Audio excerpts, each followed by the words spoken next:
I decided to come back and do it all over again because I want to be the guy that changes the industry. That's a bold statement to make, but the industry needs it badly.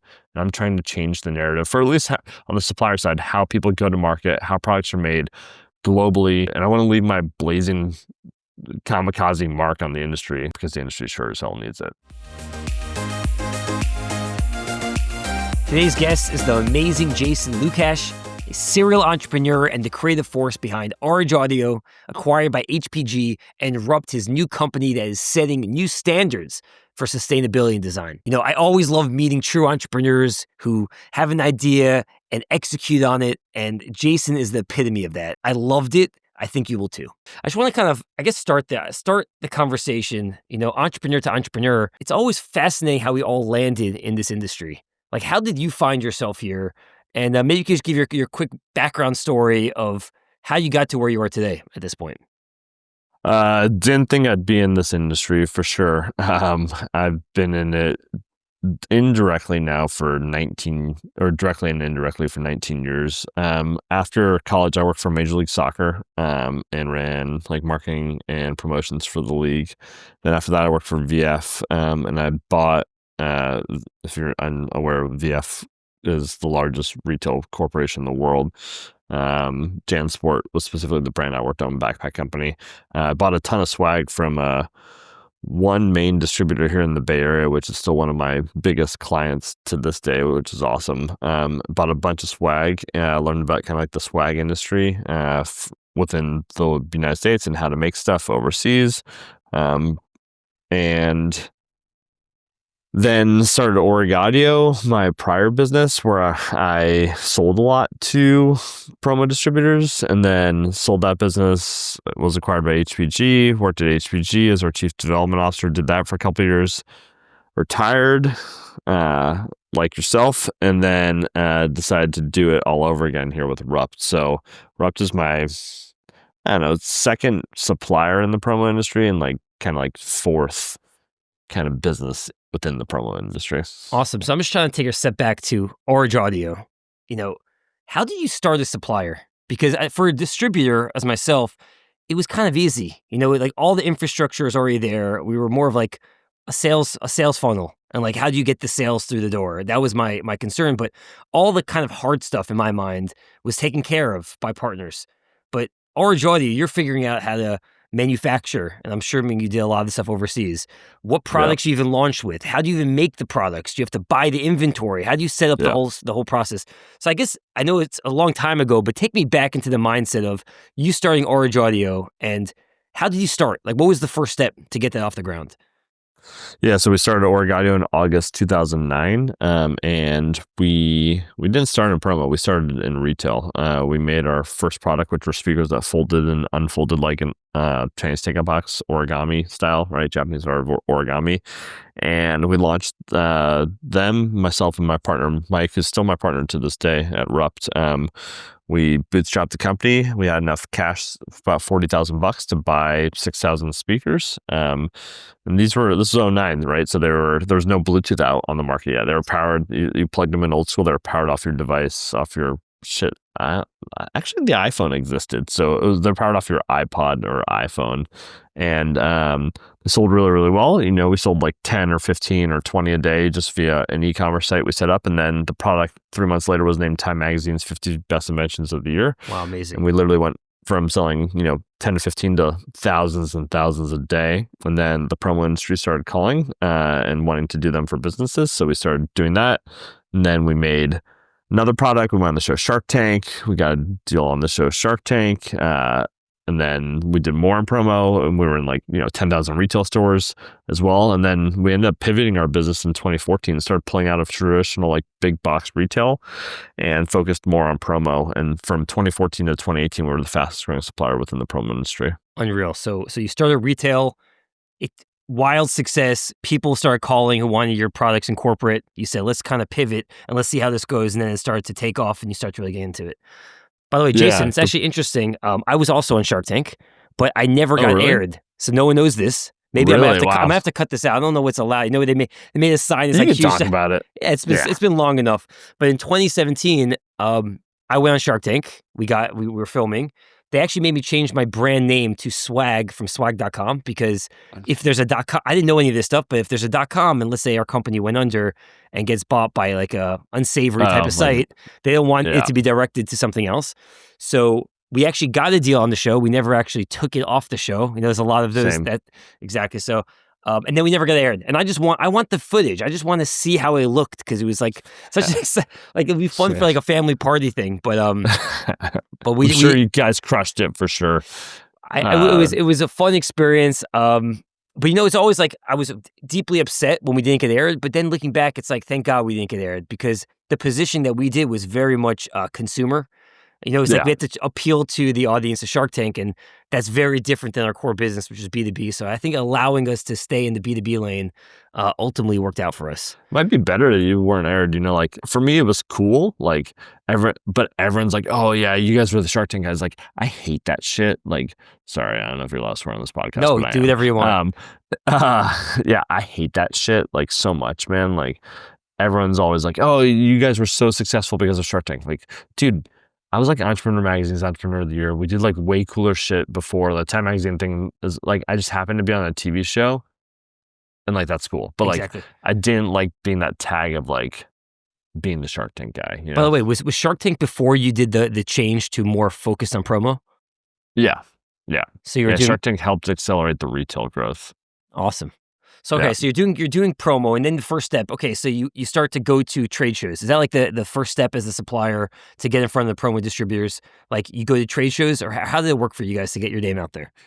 Yeah, we went to PPI like in January of 2010 was our first kind of like PPAI. And, we had like 1,000-piece minimum on we actually did on our speakers, because there's only one model and we're producing them overseas. But we got noticed, and then the second year we went back with the Rocket, the product we went on Shark Tank with, and we had like a 50-piece minimum. And people were like, there's more interest. And then the third year we made another speaker where we were like, you know what? This industry's ass backwards, still ass backwards, by the way. Ass backwards and old school. Like, let's make a speaker that we can customize at one piece in 5 days in like cool retail packaging. And we went the third year and people were like, this was like 2012. One piece minimum, like it was unheard of at the time. And they were like, shit, if we throw more stuff at this one piece minimum thing, we think it'll be wildly successful. So we made more and more products that were one piece minimum and funky retail packaging. And that's what kind of like our hook was. And that's what took the market by storm. And kind of, and multiple people have said we've set kind of like the precedent for how the industry delivers product at low minimums super quickly. So that was at that point. At that point, it wasn't like a common thing to do one piece minimum. This is it's unheard of. Wow. We had like a sign in our booth. It's like no minimum, no setup, full digital, 5 days, and like people were like looked at us like we were like gypsies or something. Wow. Like this can't be true, and we're like, well, we fucking printed it. It's on a billboard. It's got to be true. So how does the whole thing work? So you manufactured it overseas or wherever you did it, and then you brought it in-house somewhere in the U.S., I assume, and you printed it as orders came in. Facility. Yeah, we ran our own facility in Southern California, and then as orders came in, we printed and shipped, speakers or headphones or whatever the product was with like company logos, people, just babies, all sorts of stuff. We did big business in print on demand as well too, which what we're doing at Rupt also. But it was interesting. It was all sorts of different art. We'd print 300 speakers at a time, and 200 of them could have Pepsi logos, 10 could have like family vacation photos, and then the other 120 could be like random company logos. So this moment you started shifting to this one piece minimum, how many years did you focus on that until HPG came and then you guys got acquired by them? Like, what was that part? How long was that process? We made the shift to like the one piece minimum business in like 2012, and then we poured more gasoline on the promo fire in like 2014, and then from 2014 to 2018, we went from like $5 million to like $30 million of revenue, and just kept scaling and had a team of 100 people in California. And then in September of 2018 is when HPG acquired the business. And at that time, were you thinking about selling? Like, I mean, your journey was very interesting, from going from retail to promo to now scaling to kind of innovating within this new industry that you didn't even know about, I assume, when you started your retail line. So how did that whole thing come together with HPG? We were approached by multiple people over the time from like 2014 and 2018, a couple big suppliers in the industry. And we're like, you know what? Like, we're not interested. We're growing, like it's hockey stick style growth. Every year we're doubling our business. And then in 2018, we had like kind of all our poker chips sitting in front of us, and we had offers from like 4 or 5 big players in the industry. And we decided to go with HPG. It wasn't known as HPG at the time, because we saw the most opportunity there to kind of operate independently and grow our business. And then, yeah, that dynamic changed a lot where the business was acquired. We shut down our facility in California, which was also a COVID issue. And then we got rid of our whole team. And then as that thing grew, I stepped away from that business. I worked more at like the HPG brand and the HPG kind of business. Mike was still involved a little at like the OrigAudio old business. And then we both ended up leaving, and that OrigAudio still operates today. I mean, we're competing directly against it with Rupt now, Wow. but which is kind of weird. But the brand still exists, and people know the name. Obviously, it's still Yep. within promo. So after you sold, how long did you stay at HPG? Because like I know with us, there was like a 2 to 3 year, I don't want to call it earn-out, but that was like the process of how long we stayed there. I just finished my 3 years at Custom Ink. My co-founder Josh only stayed there for 2 years. So I guess there's different kind of deals and stuff. How long did you end up staying? I stayed from 2018 until February of 22, so almost like 3.5 years. We didn't have an earnout. I chose to stay because I liked doing what I was doing, and then at the end, it's time for something else. So yeah, I stayed for 3.5 years, almost 4 years. But I liked it. The cool thing about HVG, like I got to do a bunch of stuff. I ran product for all the brands that I created. I created the word HVG didn't exist. I ran an in-house agency to support the 10 brands. I did M&A. I did a bunch of really cool stuff and got to work with a good team and grow that. HVG is, I think, like the 7th biggest supplier in the industry, from up to, I think it's like 250 million in revenue. Like, it was cool to grow that business, and it was fun to be a small fish in a big pond. But I'm definitely not a small fish in a big pond guy. I'm a shark in a puddle type of guy. So So you clearly like the startup mentality or the ability to move fast and create things. And for me, it was a big difference. Swag.com, you have a decision, you have an idea. You're talking to one person. I'm talking to my co-founder. We're yeah, bouncing ideas off of. I make a decision, and we could just go with it.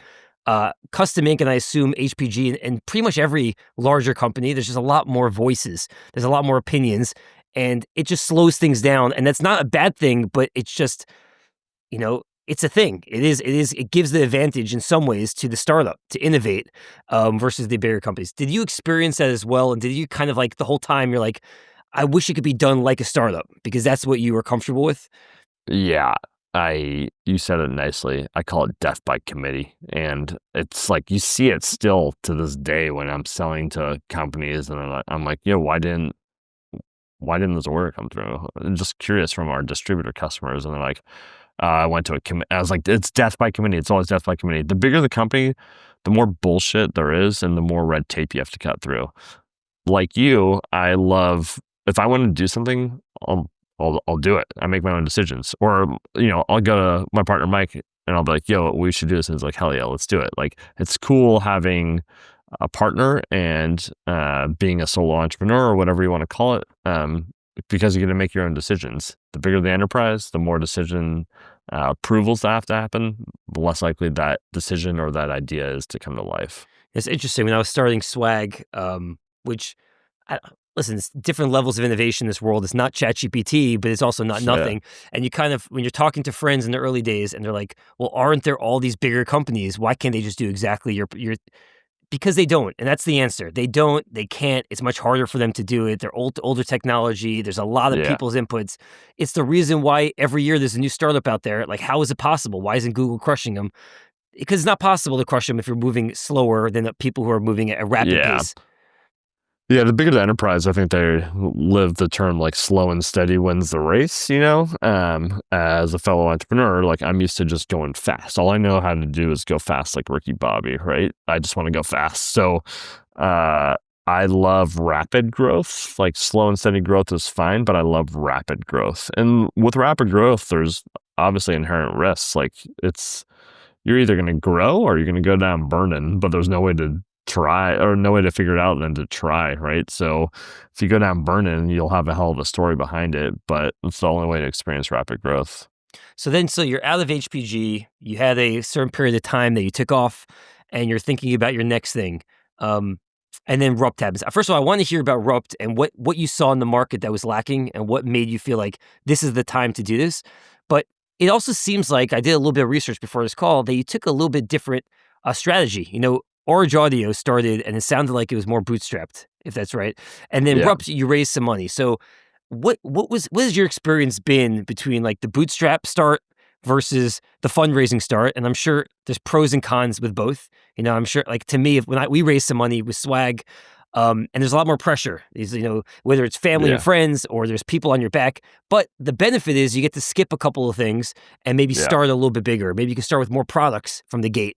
You know, Obviously your knowledge from OrigAudio probably allowed you to skip a few steps as well to get it to a place where it could be started. So I guess starting it, what was your mentality getting into starting Rupt?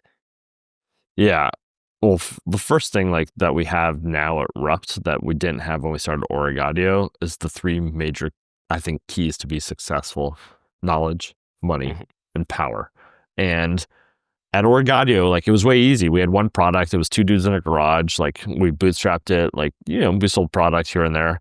At Rupt, so first of all, Rupt is all the stuff we wish we had done differently at OrigAudio, and all the things that people had asked us to do that we simply just didn't do. So when I left HPG and I watched this market as an outsider for 2 years, just trying to figure out what I want to do, like similar path to you, like figure out where's their holes. I love the industry. I love the people. Like, the people in the industry are kick ass. I don't love the industry because there's still, the industry is, if you look at it compared to different sectors, it's still light years behind, right?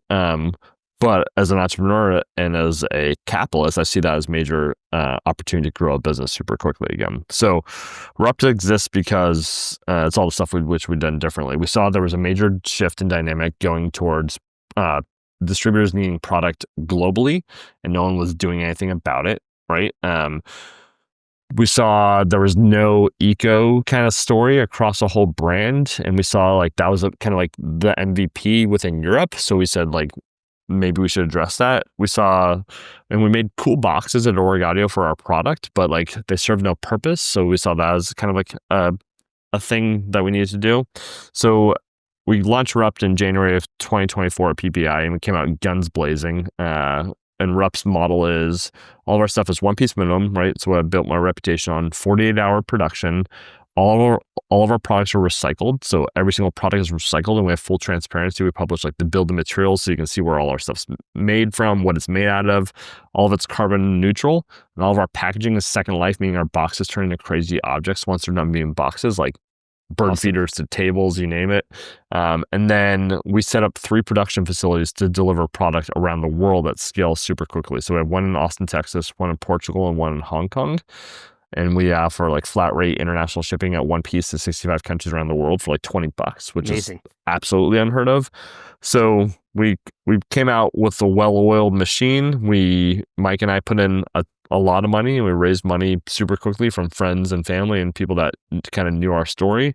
And we've got investors behind us, and we most importantly have more knowledge because it's the second time we've done it. We learned a hell of a lot from the first go. Money, right? And then power, because we carry a bunch of clout within the industry and people kind of stand behind us and our message and how we handle ourselves. So when you're making something, and you said Texas, Austin, Texas, you're printing the logos there, as well as like Hong Kong. Who's the Hong Kong audience? Is that like just like a different countries that you're dealing with shipping there, so they have to deal with like border shipping and paperwork and all of those kind of stuff? Yeah, so we bring in product to all 3 facilities, same product, same decoration equipment, same decoration techniques. Our Portugal facility and our Hong Kong facility are set up to handle business for U.S. distributors. So if a U.S. distributor says, this happens literally every day. We ship hundreds of orders around the world every day. I need 300 Galindo backpacks. I need 65 dropship to addresses within the United States. I need 100 dropship to individual addresses within APAC. And I need 85 dropship bulk to Cannes, France. Like we route the orders to our different facilities and deliver based on proximity at scale in 48 hours, which Amazing. is So you're doing individually drop shipping to people's homes, or is it more just like a bulk to anywhere? thousands of units a day. Yeah. I Wow. mean, that's what we do. We're individually drop shipping all over the world. It could be to Wow. company offices. It could be to, Jeremy's house on the East Coast. It could be Jason's house. Like every day we're handling large individual drop ships all at one piece with no drop ship fee, no setup Wow. fee, like no Amazing. bullshit. Because no one else is doing it. So we want to make it easy for our customers. You said earlier in the conversation that it was like the minimum viable product for Europe. Can you just touch upon that? Because I'm not super familiar with the European market. Swag.com only sold historically in the US. And obviously we had some clients who had some European or different countries offices that we also distributed to. But what does the European market look like compared to the US market? Significantly further advanced than the US. The US is light years behind everyone else, similar to the promo industry. In Europe, every product has to have some sort of sustainable function for the promo industry. It's what's required. A product has to be carbon offset. Like packaging has to either be, recyclable or second life, right? Like I saw what was happening in Europe, and I said the U.S. is eventually going to catch up to this. Let's build our model here in the U.S. based on where we see product and brands going within Europe, which is those kind of key factors, and we built our business around it. And there's still no one else doing it, which is idiotic and crazy. But like it was hard when we launched Rupt out of the gates last year. We had to educate everyone on the model because it was foreign language to most people here in the US. No one heard of sustainability across a whole brand. No one heard of carbon neutrality or second life packaging. I think if you actually just Google second life packaging, like we organically just come up as the first kind of hit on Google searches, which is great. But like we had to educate first over the last 12 months from when we launched, and now we're selling a lot of product because people understand the model, and hopefully more and more people build and adapt to this model on the supplier side because it makes our life easier. Right now we're Christopher Columbus sailing to a new country, and no one's been there before. Right, you're the only one doing it, so there's a benefit in some capacity because if they want that, they're going to come to you. But also, you have to sell them, you have to teach them, you have to teach customers the benefits, the reasoning that they should think that way. Yeah, no doubt. So obviously, when everyone hopefully gets there at some point, you'll be way ahead of the curve, but the Cool. sales pitch won't be there. Let me ask you a question. It sounds like you discovered this net neutrality and all these different, like this whole strategy for Rupt during that 2-year gap between HPG and this. And it seems like you were probably doing some work overseas in Europe and you saw like, wow, what could be if we actually brought this to America? Like how could the industry change if you kind of took that, what you've been seeing over there? Is that how it all worked? It was like this insight. Yeah, you know how this is, man. Like when you're a founder and you're running a business, you're like running 100 miles an hour with like blinders on, and all you're focused on is just like scaling the shit out of your business. Like you might pay attention to some of the competition, but like once you take a step back and you have nothing to do all day but just like research and watch, I learned so much in not working than I did probably working, because I had free time. I got to like read product briefs. I looked at like European supplier sites. I saw like what brands were doing from like a product purchasing perspective within the EU. And I was like, this is awesome. Like, why isn't anyone doing this? So when I called Mike, I was like, I got this really big effing idea. Do you want to do it all over again? He's like, yeah, I'm in. And I was like, shit, dude, you haven't heard the idea yet. He's like, it doesn't matter, I'm in. And then once I kind of laid down, then we went out to investors and we raised, a lot of money in like pretty much a week. Everyone kind of got behind the idea, and now we're executing on it, which is really cool. It's unbelievable. And it sounds like you and Mike clearly work well together. What do you guys do differently? I know with me and Josh, it's always interesting because like previous startups, I partnered up with people who are more similar to myself. And then I always find out that it's never really the best bet because like you're friends with who you typically want to start something with, and friends typically have similar interests. And then you start to kind of fight over things and step on each other's toes. And with Josh, it was perfect because he handled like the back of the house, the operations, and I handled the front of the house, the experience, the branding, and we never kind of crossed. I mean, maybe there's a little bit of overlap, but really it was like you do this and I do that. How does it work with you guys? Like, how do you guys divide and conquer? Yeah. So Mike and I have worked together since we both graduated from college. We worked in Major League Soccer together, and then I got hired at JanSport, and I was like, you should hire this dude too. Then they hired Mike. So Mike and I have worked together. We weren't friends. Mike's from Chicago. I'm from the Bay Area. we just kind of met at work and we worked well together. And I think we've always worked well together because we're different. When you go into work, like you were saying, or founding a business with someone who's exactly similar, you end up butting heads because you both run the same lanes. And look, Mike and I we've run in the same lanes a lot, but where we've really worked well is like, you do your thing, I'll do my thing. We'll come together and just pick each other's brains from time to time, but focus on what you're doing. So Mike's in charge of sales at Rupt. He's in charge of our Austin operation, and I'm in charge of kind of like everything else. I'm in charge of product, finance, marketing, creative, brand, bunch of different stuff. But Mike's job all day, every day, sell Rupt product. And like, I do some high level sales when I don't love that. I'm a product marketing guy. So I like making stuff. I love like figuring out like solving hard problems, and I love building a brand. And then Mike executes on everything. I'm kind of giving him the tools to be. I'm like, here's product, here's brand, go out and sell it. And Mike sells it every day. Awesome. Are you still based in San Francisco? Yeah. I'm in the Bay Area. And does Mike live in San Francisco, or has he moved to Austin? No. Mike lives in Orange County. Oh, Orange County. Yeah. For our facility in Austin, we hired Wayne Matthews, who was our old GM at OrigAudio, to run our facility there. So he moved out there to run our facility.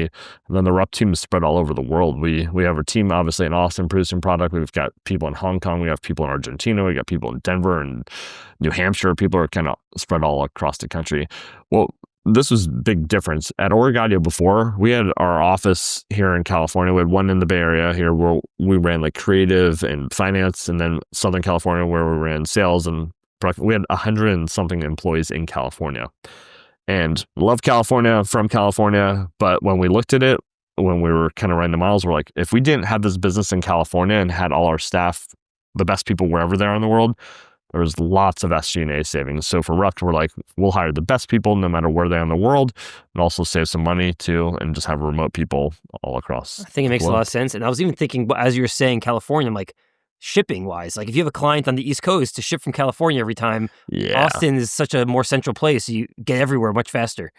That's why we picked it. We lost so much business before on the East Coast. Like we had a stronghold on the West Coast, shipping out of SoCal, but it was 5 days ground to the East Coast. For years, we always said, we wish we started in the middle. So for Rupt, we picked the middle part of the country.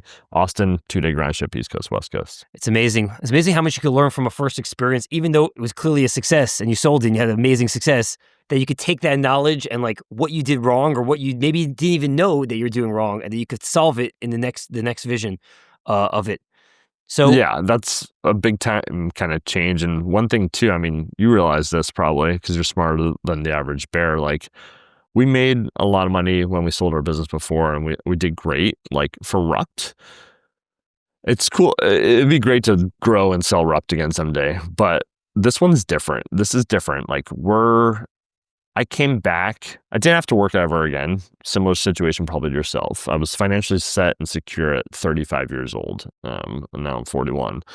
And I decided to come back and do it all over again because I wanted to be the guy. I changed the industry before, but I want to be the guy that changes the industry. And that's a bold statement to make, but the industry needs it badly. And I'm trying to change the narrative for at least on the supplier side, how people go to market, how products are made globally. You name it. I want to be the guy that changes it. And I want to leave my blazing kamikaze mark on the industry, whether it's good or bad, you name it. But I want to be the guy that changes the industry for better because the industry sure as hell needs it. That's an amazing mission to have. And I think it's probably the only way that could get someone like you to be doing the startup grind. Startups are not easy. So they come back to the table and be like, I'm going to do this whole thing again. You have to have this mentality that you're here for a bigger purpose than just another business. If it's not the money, what are you playing for? What are you doing it? So it sounds like your mission, your feeling is the right thing that's going to keep you motivated, to keep you pushing during all the ups and downs. And I'm sure, not to harp on, all the different stuff that's happening in our industry, but there's a lot of stuff going on, tariffs and all this uncertainty. You're going to need that mentality to be like, this is all opportunity. Even though it doesn't seem good, there's going to be opportunity here. Let me be the one to kind of innovate and create. And when everyone's going this way, I'm going to zag and go that way. And that's the only people that's going to survive this whole thing. For sure. That's what I've always done, is done the opposite of everyone else. Mm-hmm. I mean, we just put out something this morning too. Like I just got back. I was in China all last week. Like I could talk forever about the geopolitical stuff and the state of the industry and where I see this thing going. It's not going to be pretty, by the way, in my opinion. But everyone else is like waiting and pausing and not shipping stuff in. And I'm like, screw it. All I ever know how to do is the opposite. So I'm going to buy more inventory. I'm going to bring in more stuff because the perfect storm is brewing. It's going to be like COVID. There's going to be no stuff. It's going to be increased freight costs, you name it. I see it as an opportunity. I'm an opportunist. So while the others zig, I zag. It's amazing. And Jason, just to wrap this up, first of all, thank you so much for the time and the knowledge. You've been in the industry for a while. Where do you see the next 5 years going? I mean, you said it wasn't pretty.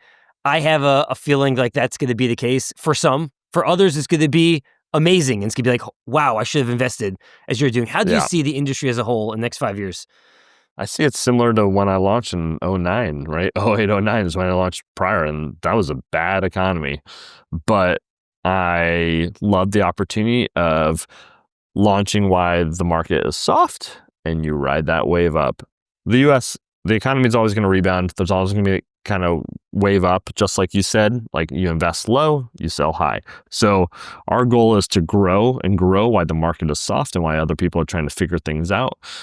Grow as quickly as possible, grab market share, and continue to build a unique model that's different than the rest. But this industry is pretty resilient, right? Like it's built on resiliency. It's powered through 9/11, the Great Depression, you name it, right?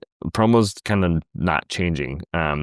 The buyers are getting smarter, and there needs to be more suppliers making cool shit for the educated buyers out there. So my goal is to grow as quickly as possible and help the industry get better each day. So that's where I kind of see it going. But the dynamic is not changing. It hasn't changed in the 20 years I've been in it, and it probably isn't going to change for the next 10 years or whatever too. But the industry is resilient with great people inside of it. I totally agree. Jason, thank you so much for the time and continued success. It sounds like an amazing product, amazing mission, and have a lot of confidence that you're going to make it happen. Thanks, man. Thanks for having me.